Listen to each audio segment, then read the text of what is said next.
грижа за черния дроб. 60 лева, 2 опаковки в годината. Грижа за сърцето. 68 лева, няколко опаковки в годината. Подкрепа на червата.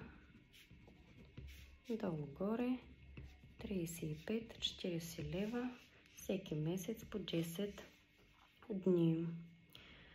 Подкрепа на нервната система и мозъка. 80 лева всеки месец. Какво пишеш, бе, мамо? Ники, ценоразпис на живота, мамо, правя. Какво е това ценоразпис на живота? Не знаеш, нали? Ами, нали, за да сме добре, за да сме здрави, за да сме живи, нашите органи съответно трябва да работят.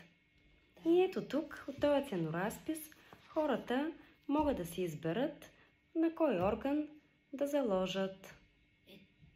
Няма как да си изберат от едно нещо.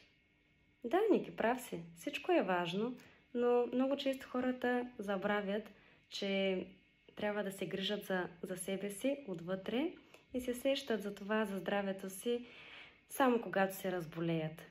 И за това аз им правя един ценоразпис и нека те сами преценят дали трябва да заложат само на едно нещо или трябва да се грижат за цялото си тяло отвътре.